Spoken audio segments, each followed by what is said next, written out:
אוקיי, ערב טוב למצטרפים לוובינר הראשון של דוק אביב 22 בדוק סתיו הראשון בתל אביב. Welcome to the first webinar of Doc Aviv number 22.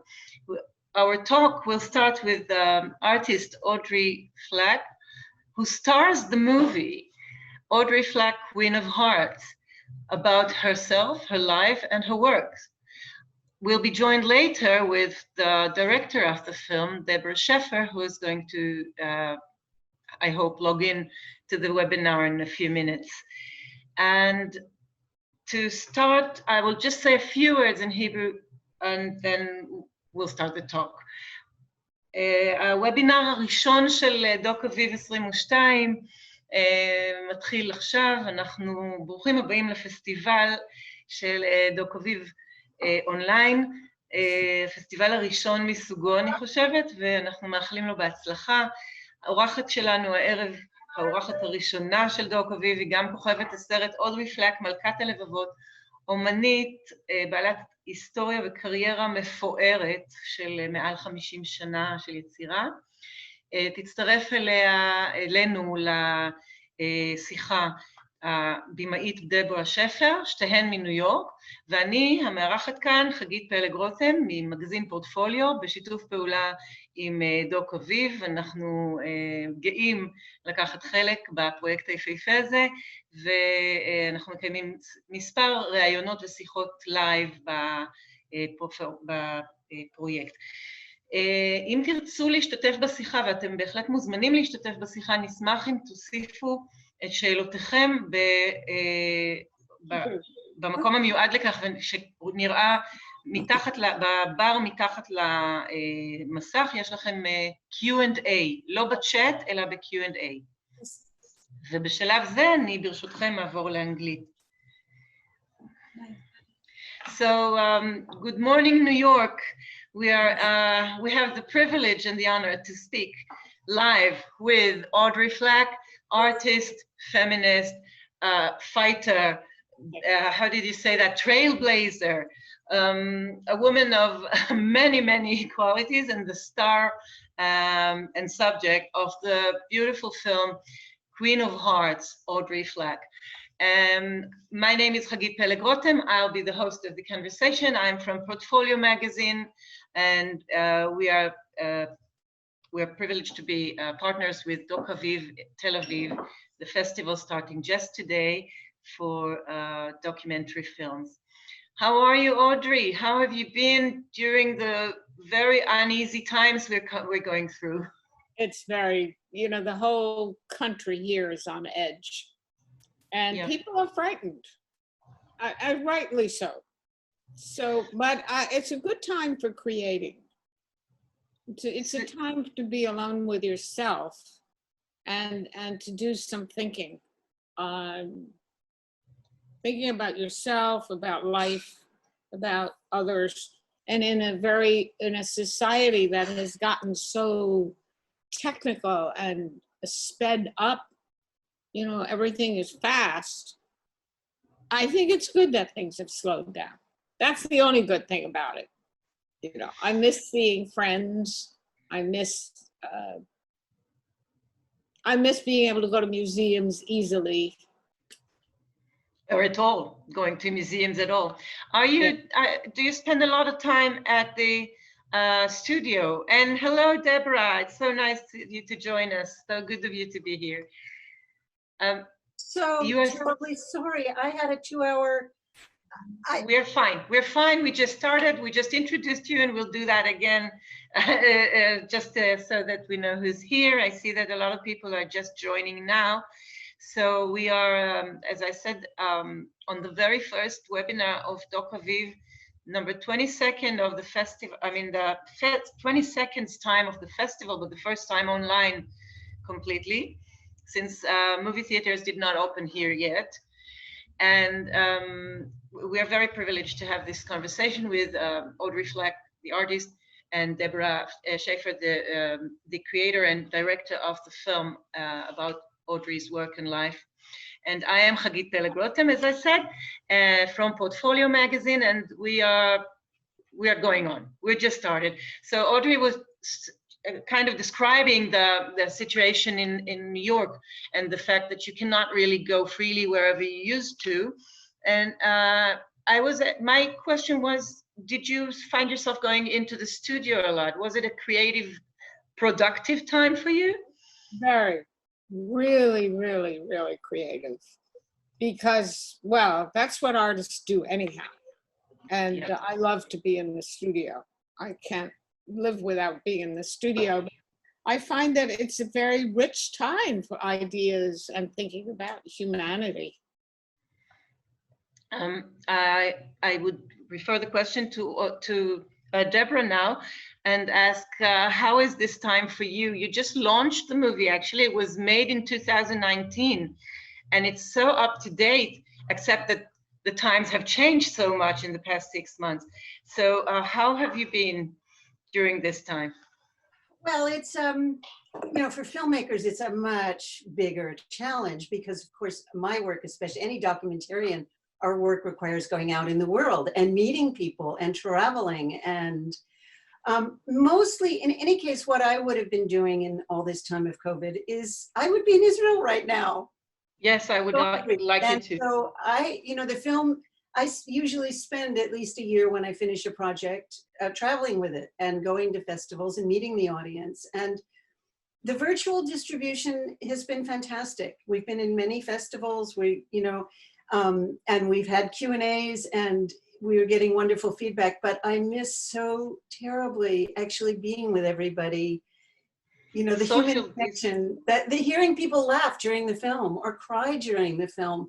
You know, I'm so glad they can see it in every remote corner of the world, and that's new and a big advantage of, in a way, a hidden advantage. But missing the actual real live reaction is just terrible. We're all adjusting to social distancing, and actually, I think that what you say is right. You cannot hear the audience, but as audience, we can really feel the film. And let me just take this opportunity to say that the movie is on the website of Doc Aviv, and you can see it in your own time whenever you choose, as long as you, of course, purchase the ticket.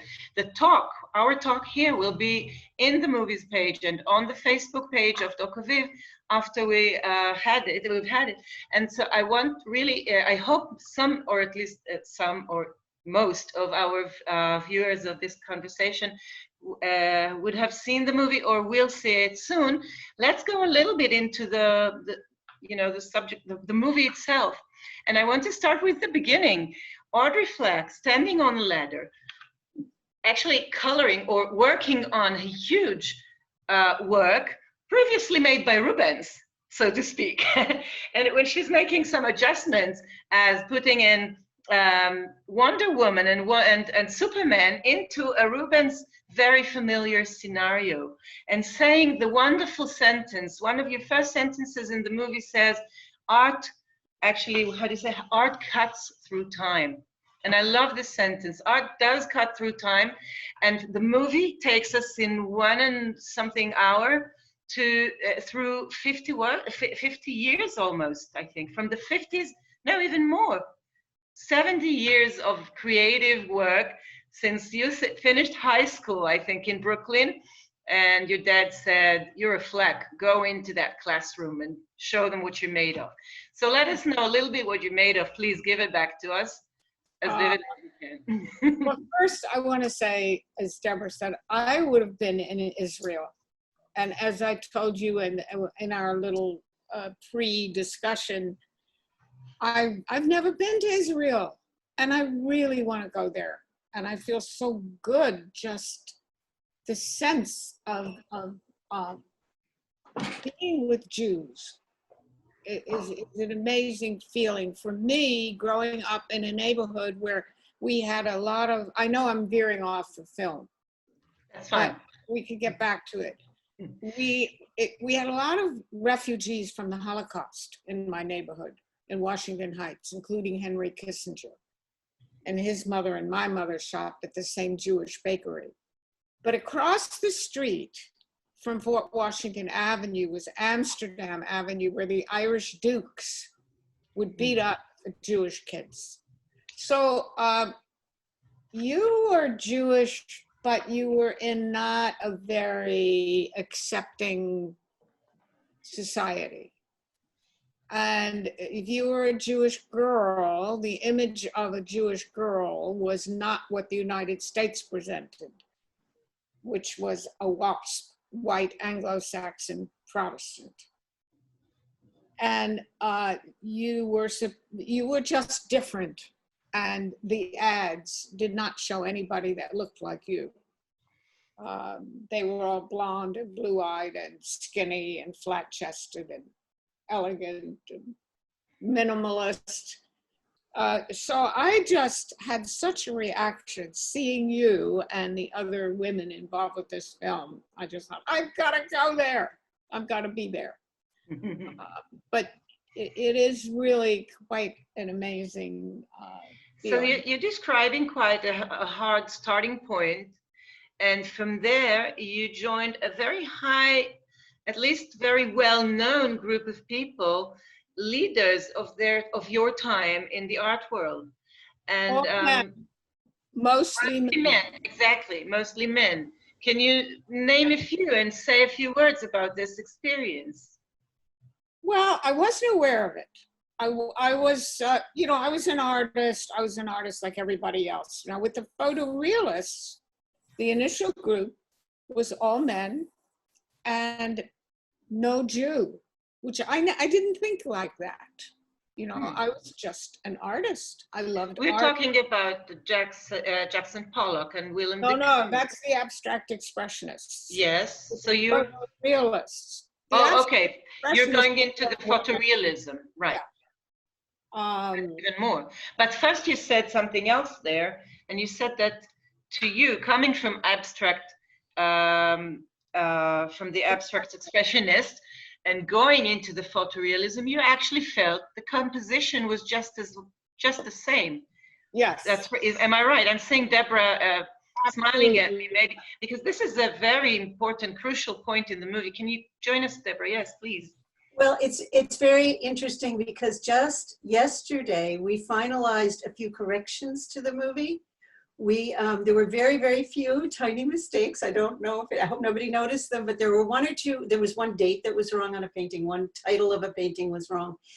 And somehow inadvertently in our sound mix, a line was dropped, which we replaced just yesterday. And after Audrey says that her paintings look like abstract expressionists, and then there's that lovely dissolve, that was all my co-director's idea, from the Jackson Pollocks to the Audreys, and audiences gasp when they see that. They're like, oh, I get it. And nobody ever thought it would make any sense for Audrey just to say to them, you know, I'm a photorealist, I paint like an abstract expressionist. It seems on the face of it absurd. I think that was a crucial moment. We've just added back the lost line that got added after Audrey says that, and you get to see the paintings dissolving. She says, I was thinking like an abstract expressionist. Oh, you get it now visually in the film, but now she actually says it too. Oh, great. You found that. Wonderful. Well, it's funny that the painting, MoMA, Museum of Modern Art. By the way, I wish I had something at the Israeli Museum. That would be nice. I don't think they have any of my works. I wanted them to have World War II,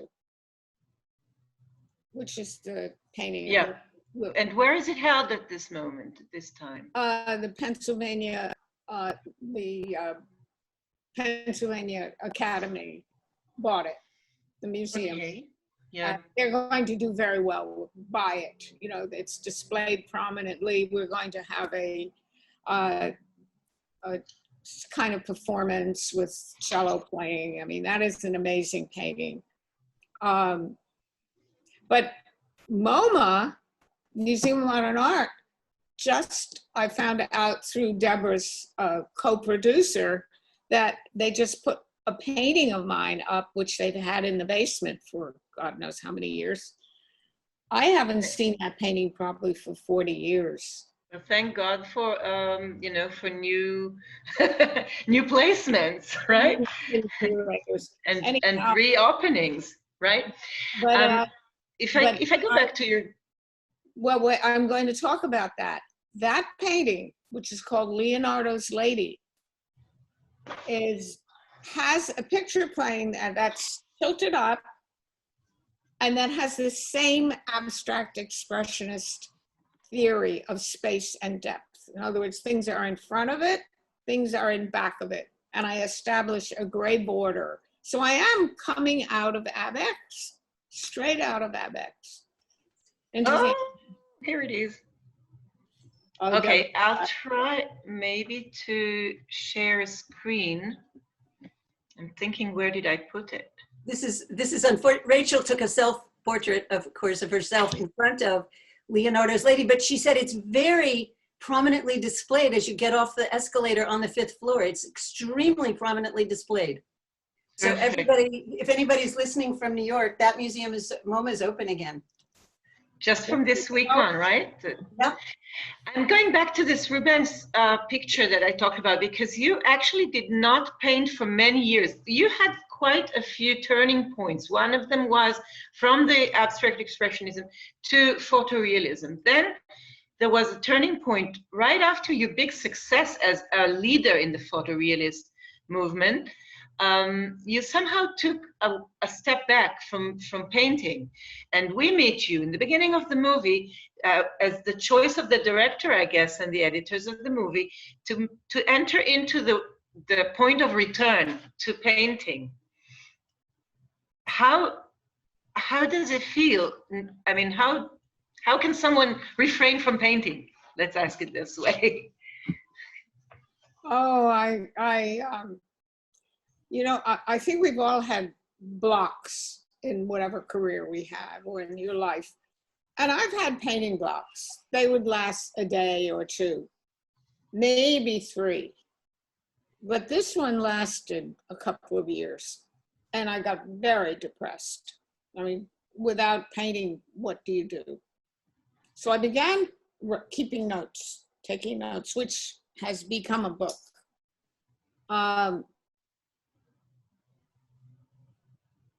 I think my life was so difficult in the beginning with my autistic daughter and my very difficult husband, then husband.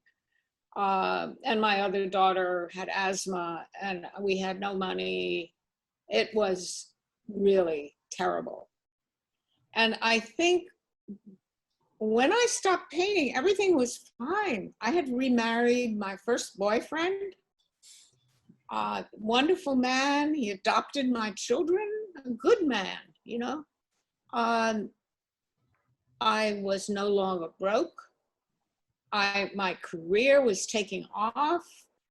What was this painting block about? And I used to say, it's only after, it's like when you're in Auschwitz, you cannot be psychoanalyzed. You're fighting to survive. You can't stop for a minute, because if you stop, you're dead. And I was at a point where I could stop. I could think about my past. I could deal with all of those things. I could write. And I think that's what happened to me. You're getting the real story. I think that's what happened. I'm glad you're telling it now, because we didn't get this statement for the film. Well, actually, it's interesting. What you're saying is that you actually needed to take care of yourself for a moment. You were just on a survival mode. And even though it was very rewarding and you did get your career to take off and you were a leader in your field, and then you just needed to recharge and you had to take the time off for that. In the movie, I must commend Deborah for that you take us back and forth in time, and there's always a point where we get very intimate with your family life, as well as what was going on at that very time outside. At a certain point, you say there was this group of women formed by the lady from the new museum. I'm sorry, I forget her name. that were mostly wives of the artists, and you were an active artist, and you say they were all talking about how they walk on tiptoes and bringing dinner to their husband's studio, whereas you needed to go out of the studio to cook dinner for the family. And that, I think that clash, which is probably still evident in women's lives today, but maybe a little bit less so, I think that clash needed taking care of. Yes, Deborah, please. Well, I can't help, but I have to interrupt and add something, because you're talking on a period that was actually my formative period as a filmmaker. I came into filmmaking, I joined a kind of left-wing filmmaking group at the exact same moment that the new feminist movement, the second wave of feminism, exploded in the United States. And I discovered it very early. And it was one of those moments where I read an article called Goodbye to All That about the role of women in the movement, whatever. And it was like the scales fell from my eyes. And the statement, it's not even a statement, it's what has stuck with me from that time, and I think informed all my work. And it's what you're referring to, what makes the film different than other sort of artist biographies. The personal is political. Exactly. That was kind of our mantra then, and it's still, it's what I've lived by. So that for me, there's not a big separation between, there was not a question about Audrey's personal life versus her painting life. And also it's a very personal film for me. Audrey was is a role model and an inspiration. I just want to give that shout out. Audrey, I hope I'm not going to embarrass you if I say how old you are, can I? Oh God, I can't believe it. I mean, if I hear it again, Audrey's 89. Now that you're an unbelievable woman, and we'll meet you here next year in Israel, and we'll celebrate together, because you my are birthday, really amazing. May 30th. Exactly. But I think thanks to your record and those years that you have and you carry, as I think you can really be proud of, thanks to that, we see a half century roll on the film, and we go back and forth and in and out of your house and your home and your family life. And in a certain point, you're asked if you're a feminist artist, and you're saying, no, I'm a feminist who is an artist. And you're an artist, and you're a woman, and you're a wife, and you're a feminist, and you're a fighter for your own goals, but also for survival, as you said. And so I think this film is very emotional, although it's very, very to the point. It's very matter-of-factly as well. You manage some, I think, you're telling a story, nothing about it.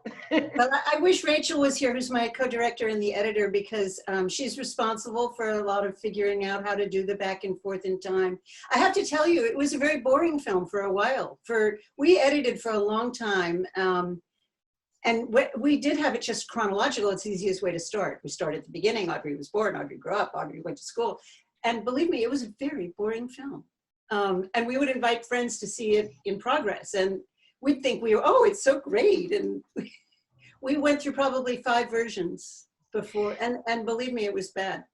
The storytelling actually gives it a lot of color, if I can use the expression. And that's something that I think was missing maybe from your life in the time that you took off from painting.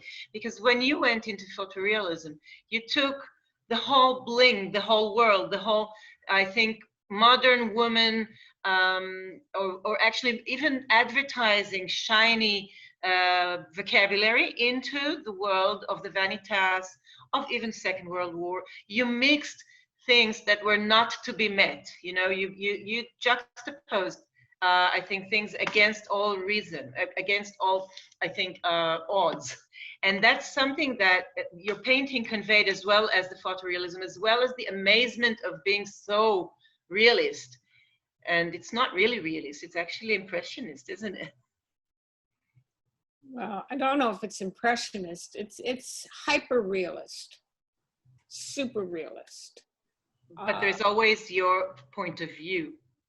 Oh yeah, oh yeah. And it was interesting that the men were painting in very muted colors, gray, street scenes, unemotional, even close to these very deadpan faces, cars, motorcycles. Here I come with full color, lots of emotion. So it was, I think it was I think it has yet to be contextualized that not only was it made by a woman, and I wasn't trying to make a statement and say, beat my breast, you know, I'm a woman, I'm going to use, no, I was just being me. You're wearing a red dress, you know, I'm wearing a red thing here and earrings. And I was just being a female and a Jewish female. That has to be contextualized in art history. What has happened? What has happened with the embracing of minimalism, which I feel is Protestant. You know, I'm putting religious touches on this, but I think that there are prejudices that are just hidden. Anyhow, to get back to the film, Deborah, when she teamed up with Rachel, some magic happened. And they produced something that, like when you put chemicals together and some perfume comes out or some wonderful thing comes out. And I don't think I could have done this had it not been them following me around. It was very hard for me to talk about my older daughter. They were just wonderful. How long did you spend together? How long did it take actually to collect? 4 years. To collect all these materials, because you've done some very in-depth archive work as well. And that's a wonderful life story you have there, Audrey, I must say. I think our time is limited and we need to kind of wrap it up. But before we go, I really want you to, to leave us with some kind of maybe another eureka moment that you found during the film. What was your most crucial moment during the work on the film, Deborah? And what was your, I think, moment of realizing that this is a forming point, Audrey? Please. Let's start with Deborah, please. Yeah, I don't know if I can find one because there were so many. You know, you keep understanding. I started the film. I didn't know as much about art history as my partner. I'm going to talk fast because I don't have much time. So I didn't know as much about art history. For instance, I wasn't versed in that. I was versed in the feminist movement. No, don't talk so fast. Say your thing. That's okay. We need to understand what you're saying. I was versed in the feminist movement. We have made many documentaries about political themes, about people struggling for their rights, about Latin America, about human rights.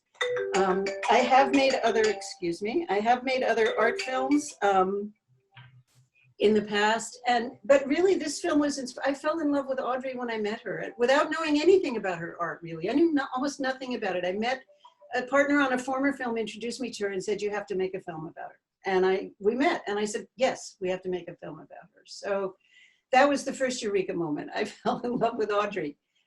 And then throughout the film, I'm gonna stop there. Okay, so the same question to you, Audrey, and I think I'll just add a finishing touch to it and ask, have you been, now that you look at this, at it back, what would you have done? Would you have done different if you weren't an artist? Oh, Deborah's going to get mad at me. I've been saying this for years. You know, I have a band called Audrey, Flack and the History of Art Band because I'm a banjo player. And I woke up one day, several years ago, and I began writing songs about artists. I have a Jackson Pollock song, Caravaggio, Mary Cassatt, Lee Krasner. I have all of these songs, and my band is fabulous and a lot of fun. And I kept saying, Deborah, aren't you going to put the band in? Well, at the end, you have my younger daughter playing the violin and me on the banjo. But she did not put the band in. If there was one thing, I would love that. And Deborah, you're going to get upset again because Deborah finally says, Audrey, stop it. Okay, so what will be your famous last words for this talk only, please? Just leave us with something from New York to Tel Aviv. Oh, from New York to Tel Aviv.